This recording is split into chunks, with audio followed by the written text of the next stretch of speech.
अस्सलाम वालेकुम। आज हम अपना थर्ड चैप्टर स्टार्ट करेंगे जो कि है आपका ऑटोनॉमिक नर्वस सिस्टम। ठीक है।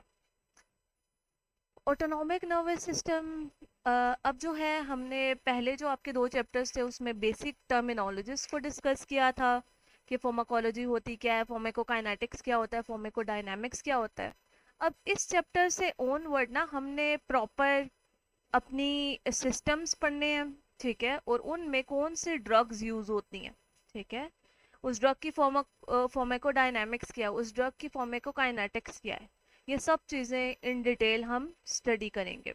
इस चैप्टर में भी जो स्टार्ट है उसमें हमने बेसिक चीज़ें देखनी है, जैसे नर्वस सिस्टम क्या होता है, ऑटोनॉमिक नर्वस सिस्टम क्या होता है। ये चीज़ें वो है जो आप फिजियोलॉजी में पढ़ चुके हैं, बट हम इन्हें रिवाइज करेंगे। ठीक है।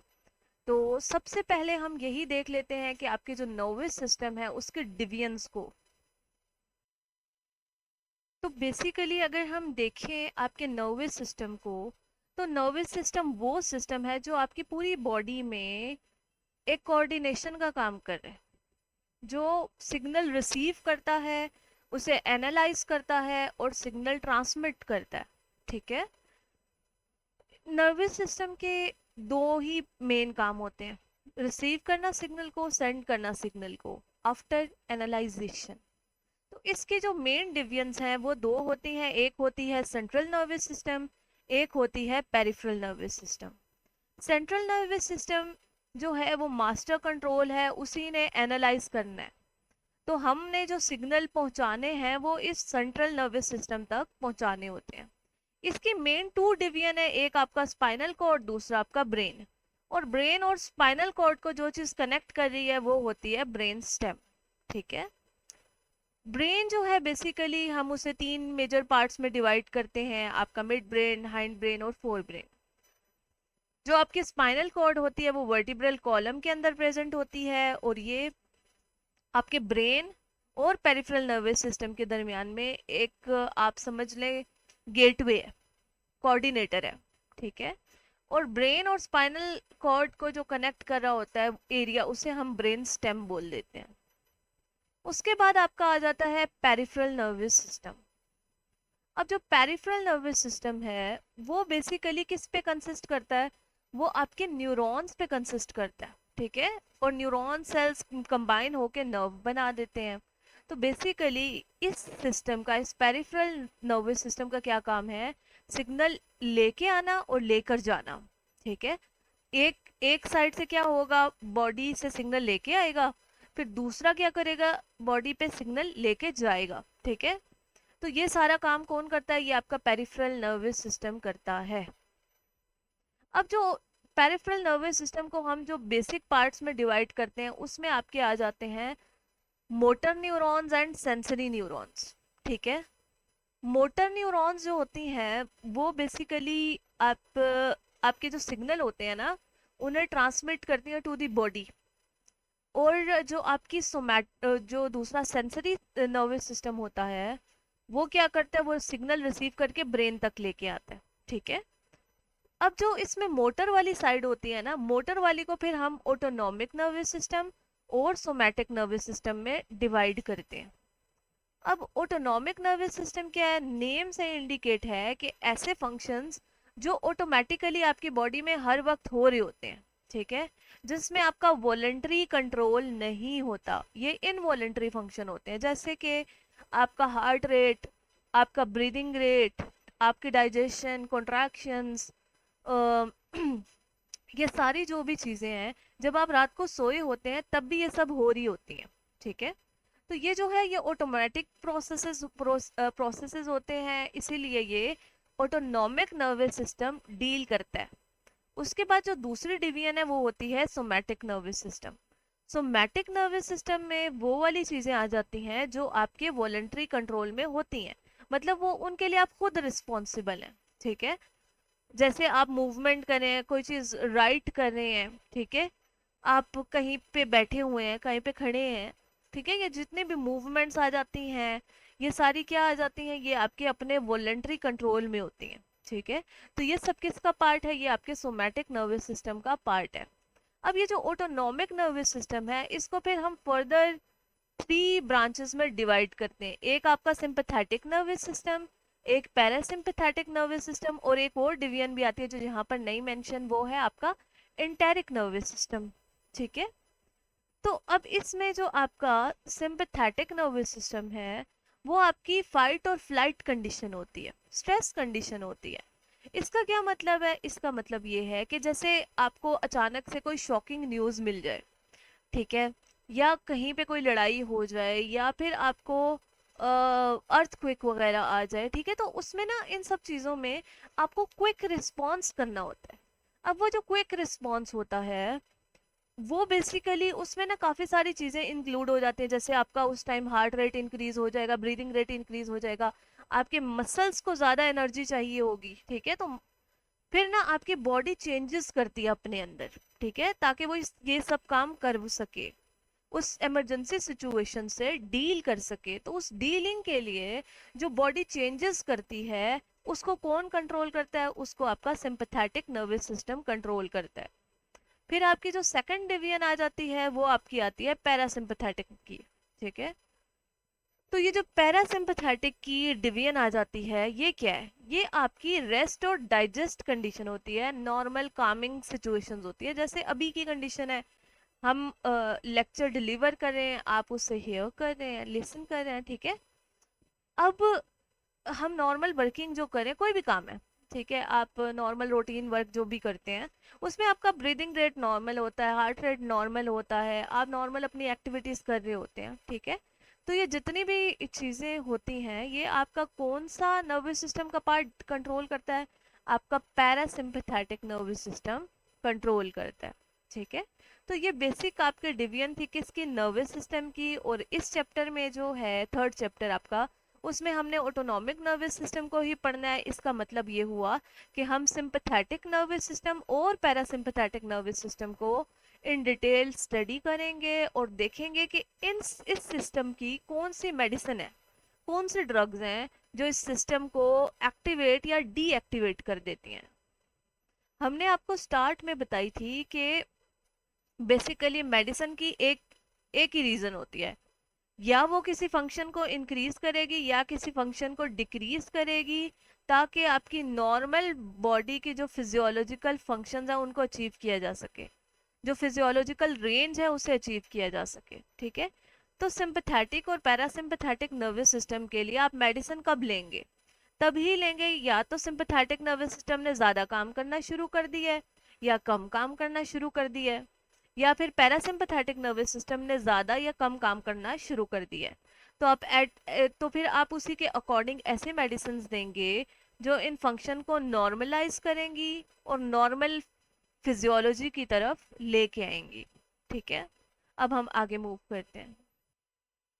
यहाँ पर फिर आपकी ऑटोनॉमिक नर्वस सिस्टम की आपको डेफिनेशन मेंशन की गई है, इसे भी हम देख लेते हैं। ऑटोनॉमिक नर्वस सिस्टम क्या करता है?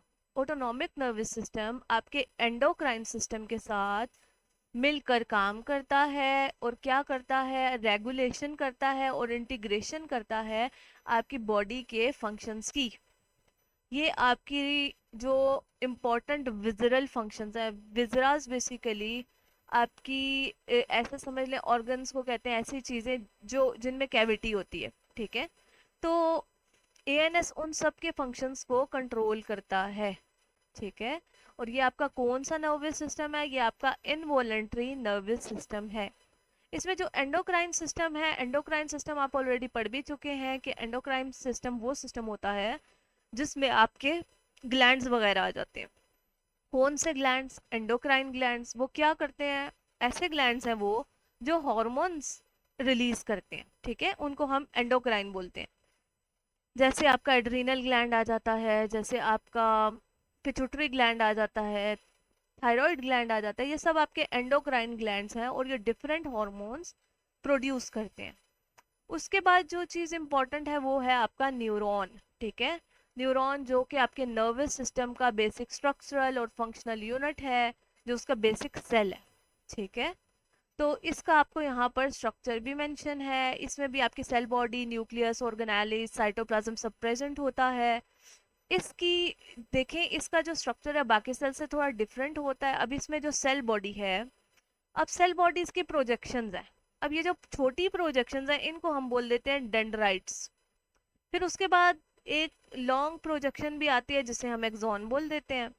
अब ये जो एक्सॉन बॉडी है, इस ये कुछ सेल से बनी होती है, उन सेल्स को हम बोलते हैं श्वान सेल्स। ठीक है। अब दो श्वान सेल्स के दरमियान में जो पॉइंट होता है, ठीक है, जॉइंट है, उसको हम बोल देते हैं नोड ऑफ रेनवियर। ठीक है। अब ये जो नोड्स ऑफ रेनवियर हैं, एक तो ये आ गए। उसके बाद ये जो श्वान सेल्स हैं, इनको लिपिड की लेयर क्या कर रही होती है, कवर कर रही होती है। ये जो व्हाइट व्हाइट आपको नजर आ रहा है, ये समझ ले लिपिड की लेयर है, और इस लेयर को हम माइलिन शीट बोलते हैं। ठीक है। उसके बाद ये आगे फर्दर जाके एक्सॉन टर्मिनल में डिवाइड हो जाता है। ठीक है। सबसे पहले कोलेटरल में बनाएगा, यानी कि जो फर्स्ट डिवीजन होती है एक्सॉन की, उसे हम कहते हैं कोलेटरल। और कोलेटरल फिर छोटी छोटी ब्रांचेस में डिवाइड हो जाता है, जिसे हम बोलते हैं एक्सॉन टर्मिनल। ठीक है। तो डेंड्राइट्स का क्या काम है? डेंड्राइट्स का काम है सिग्नल को रिसीव करना, सेल बॉडी तक पहुंचाना, सेल बॉडी आगे एक्सॉन में भेजती है, एक्सॉन फिर एक्सॉन टर्मिनल में। ठीक है। अब ये एक न्यूरॉन है। अब इसी तरह जब आपके डिफरेंट न्यूरॉन सेल्स मिल जाते हैं तो आपके नर्व बना लेते हैं। ठीक है। तो आप इसको ना उस तरह भी अंडरस्टैंड कर सकते हैं कि जैसे आपकी ना जो वायरिंग की जाती है घरों में, ठीक है, इलेक्ट्रिसिटी सप्लाई के लिए। तो अब आपको ना वो जो वायरिंग है, उस वायरिंग का काम क्या होता है? सिग्नल को पहुंचाना, आगे इलेक्ट्रॉन्स को ट्रांसफर करना, ताकि जो भी आपके अप्लायंसेस है, इधर वो आपका फैन है, बल्ब्स हैं, वो उनमें वो क्या हो सके, वो अगर बल्ब है तो वो लट हो सके, अगर आपका फैन है तो वो मूव कर सके। ठीक है। तो उन्हें सप्लाई करता है। तो सेम एज दैट ये जो आपके न्यूरॉन्स हैं, इनका भी काम क्या है? इनका भी काम है इम्पल्स, इम्पल्स जो जनरेट होती हैं उन्हें आगे फॉरवर्ड करना, सिग्नल आगे फॉरवर्ड करना, बॉडी के एक पार्ट से लेकर उससे कहाँ तक लेके जाना, ब्रेन तक लेके जाना, फिर ब्रेन से सिग्नल वापस बॉडी तक लेके आना। अब इसको ना एक और चीज भी, जिस तरह आपकी ना पोल्स लगी होते हैं, ठीक है, पोल्स क्या काम करते हैं आपके, देखें आपकी जो इलेक्ट्रिसिटी है उसको ट्रांसफर केबल्स के जरिए किया जाता है। अब उस डिस्टेंस को कम करने के लिए दरमियान में आपके पोल्स लगे होते हैं। ठीक है। पोल्स के ऊपर होता है ट्रांसफॉर्मर। ठीक है। और उसी के साथ आपकी ये जो केबल्स होती हैं अटैच होती हैं। ठीक है। और आगे फिर ट्रांसमिट हो रही होती हैं। फिर इसी तरह आपके हर थोड़ी हर कुछ पार्ट के बाद कुछ आपके पोल्स आ जाते हैं। इसी तरह आपकी बॉडी में भी ना ऐसा नहीं होता कि एक ही न्यूरॉन निकल रही है ब्रेन से और वो आपके फीट तक जा रही है, बल्कि ये छोटी छोटी न्यूरॉन्स मिलके नर्व बनाती हैं। और फिर वो जो बेसिक जो नर्व्स होती हैं, अ, आप ऐसे समझ लें कि दो न्यूरॉन सेल्स के दरमियान में ना जंक्शन होता है। जिस तरह यहाँ पर पोल है ना, उधर जंक्शन होता है, यानी कि जंक्शन हम कह रहे हैं ऐसा पॉइंट जहां पर दो न्यूरॉन मिलती हैं। ठीक है।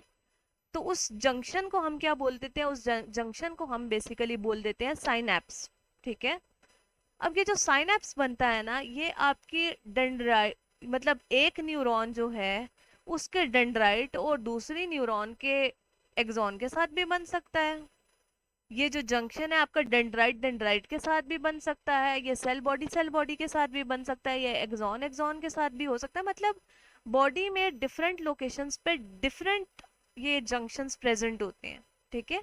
डिफरेंट टर्मिनल्स प्रेजेंट होते हैं। जैसे अगर हम अ, थोड़ा सा अगर इसी को करें, तो यहाँ पर ना एक इसके जो प्रीवियस है यहाँ पर समझ लें कि एक्सॉन टर्मिनल है। ठीक है। ये एक न्यूरॉन का जो आपके डेंड्राइट के साथ क्या बना रहा है, ये जंक्शन बना रहा है, ये क्या है, ये एक्सॉन टर्मिनल है। एक जंक्शन ये आ गया। अब हो सकता है कि इसी की दूसरी साइड पे एक सेल बॉडी, ठीक है, क्या हो, एक सेल बॉडी के साथ जंक्शन बना रही है।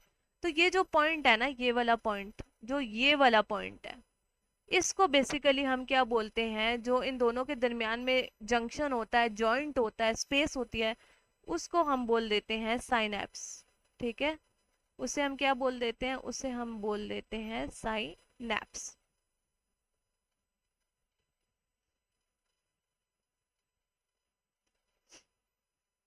अब इसी तरह ना होता असल में यूं है, ये देखिए मल्टीपल प्रेजेंट होते हैं, dendrite dendrite dendrite axon axon dendrite, इस तरह मल्टीपल होते हैं। लेकिन जो बेसिक होता है ना, बेसिक यही होता है कि एक्सॉन टर्मिनल के बाद आपका डेंड्राइट वाला आ जाएगा।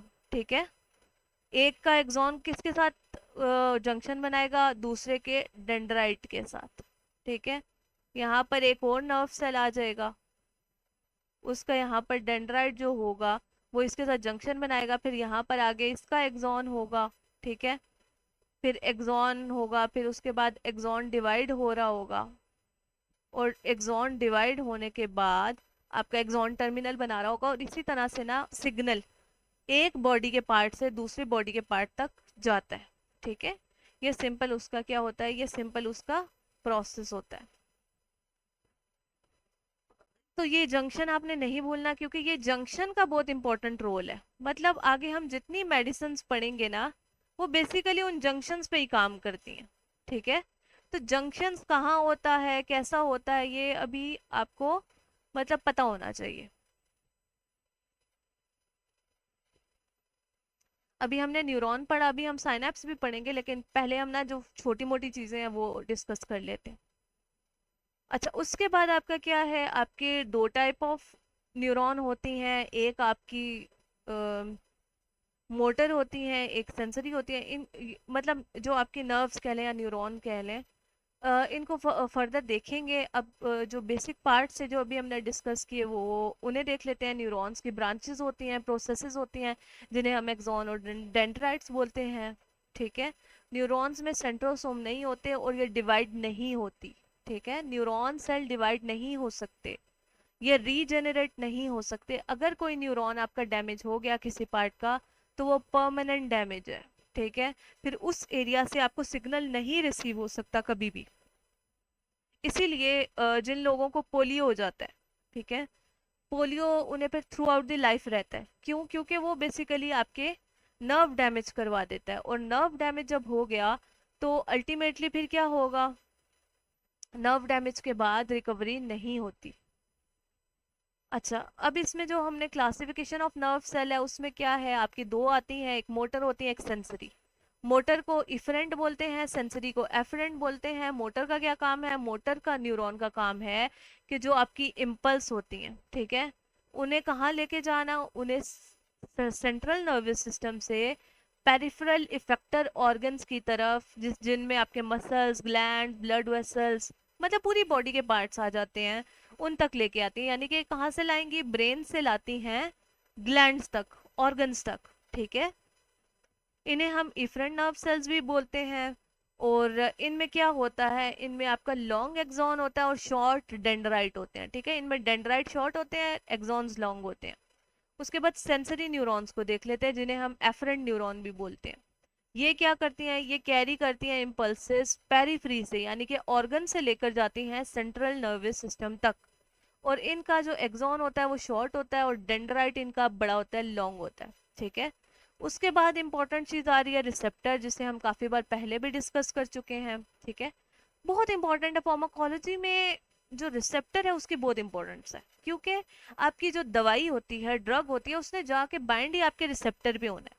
अब हमने आपको पहले भी बताया था कि रिसेप्टर क्या है, एक ऐसा केमिकल मॉलिक्यूल है जो आपके सेल की सरफेस पे, यानी कि उसके प्लाज्मा मेम्ब्रेन पे भी प्रेजेंट हो सकता है, सेल के अंदर उसके साइटोप्लाज्म में भी प्रेजेंट हो सकता है। ठीक है, वो आपके ब्लड में भी प्रेजेंट हो सकता है, वो आपके एक्स्ट्रा सेलुलर फ्लूइड में भी प्रेजेंट हो सकता है, किसी भी फॉर्म में, किसी प्रोटीन की फॉर्म में, किसी भी केमिकल की फॉर्म में वो प्रेजेंट हो सकता है, जिसके साथ आपकी मेडिसिन या केमिकल या हार्मोन, ठीक है, जाके बाइंड करता है।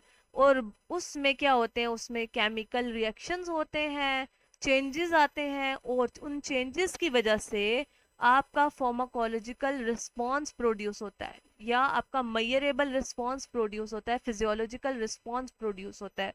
और फिजियोलॉजिकल रिस्पॉन्स मैं आपको पहले बता चुकी हूँ, दो तरह का हो सकता है, या तो कोई फंक्शन इंक्रीज हो जाएगा या कोई फंक्शन डिक्रीज हो जाएगा। ठीक है, तो रिसेप्टर वो जगह है जहाँ किसी केमिकल ने, किसी मॉलिक्यूल ने, किसी ड्रग ने जाके बाइंड करना है। ठीक है, तो रिसेप्टर यहाँ पर क्या लिखा हुआ है, डिफाइन करते हैं ऐसे ये कोई भी बायोलॉजिकल मॉलिक्यूल हो सकता है जिसके साथ आपके ड्रग जाके बाइंड करेगी और प्रोड्यूस करेगी मेजरेबल रिस्पॉन्स।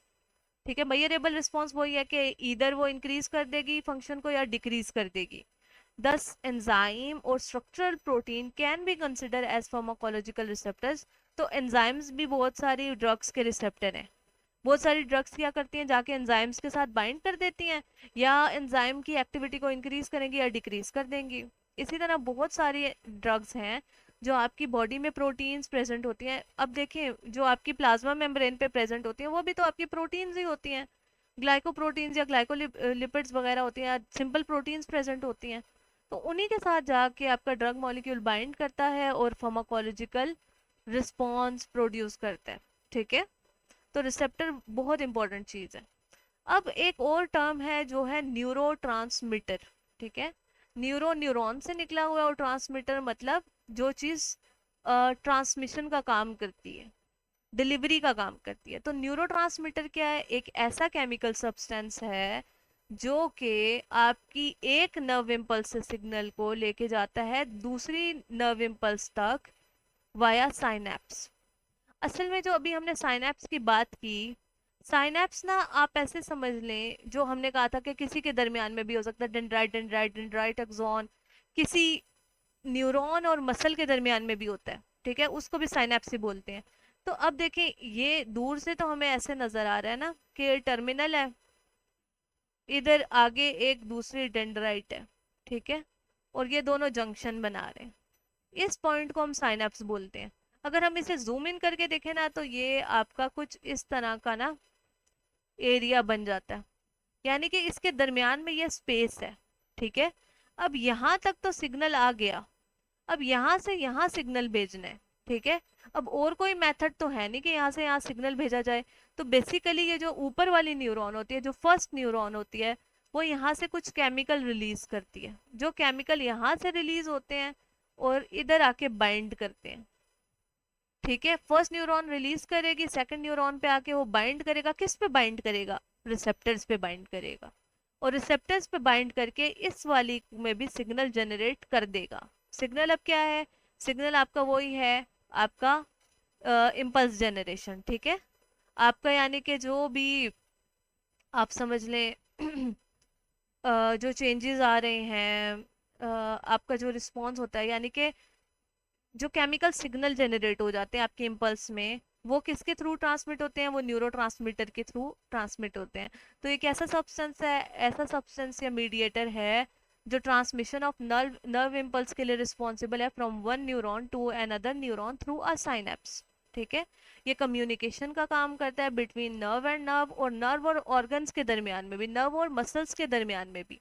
ठीक है, ये जो साइनेप्स है ये ऑर्गन्स और न्यूरॉन के दरमियान में भी होता है। ठीक है, ये न्यूरॉन और मसल्स के दरमियान में भी होता है। और फिर ये क्या रिलीज करता है, स्पेसिफिक केमिकल सिग्नल रिलीज करता है जिनको हम बोलते हैं न्यूरो ट्रांसमीटर। ठीक है, न्यूरो ट्रांसमीटर आपकी बहुत सारी टाइप्स के हैं, डिपेंड करता है कि आपकी न्यूरॉन कौन सी है। ठीक है, कुछ एड्रीनर्जिक न्यूरॉन्स होंगी, वो एड्रेनालिन रिलीज करेंगी। कुछ डोपामिनर्जिक न्यूरॉन होंगी, वो डोपामिन रिलीज करेंगी। कुछ सेरोटोनर्जिक न्यूरॉन्स होंगी, वो सेरोटोनिन रिलीज करेंगी। कुछ गाबामिनर्जिक न्यूरॉन्स होंगी, वो गाबा रिलीज करेंगी। ठीक है, तो इसी तरह ये आपकी जो न्यूरोट्रांसमीटर है वो आपकी डिफरेंट नर्व्स डिफरेंट रिलीज करती हैं। ठीक है, और ऐसा भी हो सकता है कि एक न्यूरॉन मल्टीपल न्यूरोट्रांसमीटर रिलीज करे। ठीक है, ये भी हो सकती है, दोनों पॉसिबिलिटीज हैं। तो न्यूरोट्रांसमीटर क्या है, ये भी एक बेसिकली केमिकल ही है। ठीक है, लेकिन ये वो केमिकल है जो आपकी बॉडी नेचुरली प्रोड्यूस करती है, नेचुरली जो है आपका प्रोड्यूस किया जाता है।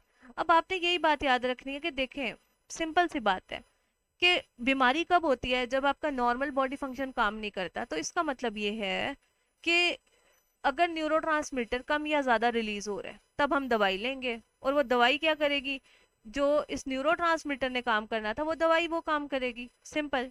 ठीक है, तो अगर तो कोई न्यूरोट्रांसमीटर नर्व्स को क्या करता है, स्टिम्युलेट करता है, एक्टिवेट करता है। ठीक है, तो आपकी जो ड्रग होगी वो भी, हमारे पास दोनों टाइप की ड्रग होगी। अगर इस न्यूरोट्रांसमीटर की एक्टिविटी डिक्रीज है तो हम ऐसी मेडिसिन देंगे जो इसकी एक्टिविटी को इंक्रीज कर दे। और अगर इसकी एक्टिविटी बहुत ज़्यादा है तो हम ऐसे ड्रग देंगे जो इसकी एक्टिविटी को डिक्रीज कर दे। ठीक है। तो इसी बेसिस पे ना हम ये सारे जो सिग्नलिंग वगैरह वो सब की जाती है। उसके बाद आ जाते हैं लोकल मीडिएटर्स। लोकल मीडिएटर्स क्या है? लोकल मीडिएटर्स भी केमिकल्स हैं। ठीक है। अब ये आपके ना कुछ सेल्स रिलीज करते हैं और ये क्या करते हैं, ये लोकल एक्शन परफॉर्म करते हैं। मतलब जैसे अभी अगर आपके हैंड में कोई लोकल मीडिएटर रिलीज हुआ है तो वो हैंड पे ही काम करेगा। अगर नोज में रिलीज हुआ है वो नोज में ही काम करेगा। ठीक है। वो पूरी बॉडी में डिस्ट्रीब्यूट नहीं किया जाता। ये रैपिडली डिस्ट्रॉय हो जाते हैं और रिमूव हो जाते हैं जब ये काम कर लेते हैं। ये ब्लड स्ट्रीम में नहीं भेजे जाते, बॉडी में डिस्ट्रीब्यूट नहीं किए जाते। For example histamine. ठीक है। तो हिस्टामिन बेसिकली आपके रिस्पायरेटरी ट्रैक, जीआईटी ट्रैक में रिलीज किया जाता है। एक हिस्टामिन का काम है म्यूकस की प्रोडक्शन करना, वो जो लेयर होती है उससे मजबूत करना। जीआईटी में भी ये रिलीज किया जाता है। ठीक है। तो वहां पर भी ये म्यूकस की प्रोडक्शन करवाता है। ठीक है। और कुछ इसका रोल जो है वो जो एसिड की प्रोडक्शन होती है HCl की उसमें भी है। उसके बाद आपके आ जाते हैं हॉर्मोन्स। हॉर्मोन्स क्या है? हॉर्मोन्स अब इंडोक्राइन जो सेल्स होते हैं आपकी बॉडी के वो प्रोड्यूस करते हैं। और एंडोक्राइन सेल कहाँ होते हैं? एंडोक्राइन ग्लैंड्स में। अब ये जो हॉर्मोन्स होते हैं ना, ये आपकी क्या होती है, ब्लड स्ट्रीम में ट्रांसफर किए जाते हैं। ये मतलब अगर ये आपके लेट से आपके ब्रेन में रिलीज हो रहे हैं तो ये जाके इफेक्ट कहाँ प्रोड्यूस करेंगे? ये इफेक्ट आपकी प्रोड्यूस कर सकते हैं आपकी फीट्स में, आपकी लेग्स में। ठीक है। मतलब ये ब्लड में एंटर करवा दिए जाते हैं और ब्लड के थ्रू ये पूरी बॉडी में डिस्ट्रीब्यूट होते हैं और मल्टीपल साइट्स पे अपना एक्शन परफॉर्म करते हैं। ठीक है। इनकी भी बेसिकली ना दो टाइप्स होती हैं हॉर्मोन्स के भी। एक आपके लोकल हॉर्मोन्स होते हैं, एक आपके जो होते हैं जर्नल हॉर्मोन्स। जो जर्नल हॉर्मोन्स है वो तो आपकी पूरी बॉडी में असर करेंगे। ठीक है। जो लोकल हॉर्मोन्स होते हैं वो समटाइम्स ऐसा होता है कि जिस साइड पे आपके रिलीज होते हैं उधर ही जाके इफेक्ट प्रोड्यूस करते हैं। ठीक है। तो ये आपके आ जाते हैं हॉर्मोन्स। अब ना हम साइनेप्स के स्ट्रक्चर को देख लेते हैं। ये आपको यहाँ पर जैसे नजर आ रहा है कि ये आपकी क्या है, ये जो अपर वाली है ये आपकी फर्स्ट न्यूरॉन है। ये जो आपको लोअर साइड पे नजर आ रही है ये आपकी सेकंड न्यूरॉन है। ठीक है। ये उसका आपको एक्सॉन टर्मिनल नजर आ रहा है और जो सेकंड न्यूरॉन है उसका डेंड्राइट। अब इधर से जो अगर हम पोर्शन को जूम करें तो हमारे पास ऐसा स्ट्रक्चर हमें नजर आता है। ठीक है। ये प्री साइनेप्टिक न्यूरॉन है। यहाँ से अब देखिए ये एक्शन पोटेंशियल आ रहा है। ठीक है। एक्शन पोटेंशियल का क्या मतलब है? जो आपका मेम्ब्रेन पोटेंशियल चेंज होता है, जो आपका न्यूरोनल सिग्नल आता है उसे हम एक्शन पोटेंशियल भी बोलते हैं। ठीक है। ये एक्शन पोटेंशियल आया। अब यहाँ पर ना आपकी एक्सॉन टर्मिनल में वेसिकल्स प्रेजेंट होती हैं। ये बॉल्स हैं जिनके अंदर न्यूरोट्रांसमीटर पड़ा होता है। ठीक है। अब ये जो न्यूरोट्रांसमीटर इन बॉल्स के अंदर आपको नजर आ रहा है, अब जैसे ही एक्शन पोटेंशियल आता है यहाँ पर आपके जो कैल्शियम चैनल्स होते हैं ये ओपन हो जाते हैं। अब ये जो कैल्शियम चैनल ओपन होते हैं फिर कैल्शियम की मूवमेंट स्टार्ट हो जाती है इनसाइड दी सेल। अब ये कैल्शियम जैसे जैसे इनसाइड दी एक्सॉन टर्मिनल आना शुरू होता है, ये क्या करता है, ये इन वेसिकल्स को आपके टर्मिनल की तरफ मूव करवा देता है और वेसिकल्स पे टर्मिनल की तरफ मूव करके अब उनके अंदर जो केमिकल होता है उसे रिलीज कर देते हैं, जो आपको यहाँ पर नज़र भी आ रहा है। ठीक है। ये केमिकल जो है इसे हम बोलते हैं न्यूरोट्रांसमीटर। अब ये न्यूरोट्रांसमीटर यहाँ से रिलीज हुआ और जो आपको पोस्ट साइनेप्टिक न्यूरॉन है उस पे जो रिसेप्टर प्रेजेंट होते हैं ये उसके साथ बाइंड हो जाता है। ठीक है। ये उसके साथ बाइंड होता है और दूसरा न्यूरॉन होता है उसमें भी सिग्नल का ट्रांसमिशन हो जाता है, वो भी एक्टिवेट होना शुरू हो जाता है। उसमें भी सर्टेन गेट्स या ओपन हो जाते हैं या क्लोज हो जाते हैं। ठीक है। डिपेंड करता है न्यूरोट्रांसमीटर पे। अब देखें इसको, अगर हम फर्दर रिसेप्टर को जूम करके देखें तो ये कैसा आपको नजर आएगा? ये आपका रिसेप्टर मॉलिक्यूल है जिसके साथ एक डोर वे अटैच है। जैसे ही इस रिसेप्टर के साथ ये आपका न्यूरोट्रांसमीटर आके बाइंड करता है ये डोर वे ओपन हो जाता है। ठीक है। ये डोर वे ओपन हो रहा है और इधर से आयंस की मूवमेंट स्टार्ट हो जाती है। अब वो कोई भी ऑइंस हो सकते हैं, पॉजिटिव भी हो सकते हैं, नेगेटिव भी हो सकते हैं, वो डिपेंड करता है कि ये आपका रिसेप्टर की कौन से टाइप है। ठीक है। इस तरह से आपका जो मेम्ब्रेन पोटेंशियल है वो चेंज होना शुरू हो जाता है। मेम्ब्रेन पोटेंशियल का क्या मतलब है? यानी कि जो आपकी चार्जेस का लेवल है इनसाइड और आउटसाइड सेल, वो चेंज होना शुरू हो जाता है। ठीक है। ये आपको यहाँ पर भी प्री साइनेप्टिक न्यूरॉन नज़र आ रहा है, यहाँ पर ही आपको क्लोज रिसेप्टर भी नज़र आ रहा है। ठीक है। अब ये कुछ टाइम के लिए तो ये न्यूरोट्रांसमीटर आके इससे बाइंड करता है, लेकिन हमें हमेशा तो ये ओपन नहीं चाहिए। तो इसलिए यहाँ पर क्या होता है, यहाँ पर एंजाइम आता है और ये जो आपका न्यूरोट्रांसमीटर है इसकी ब्रेक डाउन कर देता है, जो आपको ये जो राइट साइड पे पिक्चर है इसमें नज़र आ रहा है। ठीक है। तो ये आपकी एंजाइमेटिक डिग्रेडेशन हुई, ये मॉलिक्यूल क्या हो गया, इसको डिवाइड कर दिया गया और ये वापस से फिर आपके जो पोपरी साइनेप्टिक न्यूरॉन है उसके अंदर चला जाता है। ठीक है। इस प्रोसेस को रीअपटेक बोलते हैं। आपकी बहुत सारी जो मेडिसिन होंगी वो इस रीअपटेक के प्रोसेस को या तो इंक्रीज करी होंगी या डिक्रीज करी होंगी। कुछ आपकी बाइंडिंग को इफेक्ट करेंगी। ठीक है। कुछ यहाँ पर इस वेसिकल के फॉर्मेशन को इंटरप्ट करेंगी। ठीक है। तो मल्टीपल जो आपको साइट्स नज़र आती हैं, इन मल्टीपल साइट्स पे आपकी मल्टीपल ड्रग्स काम करती हैं। तो बेसिक जो स्ट्रक्चर है वो साइनेप्स का, ये हमने आपको शो कर दिया है।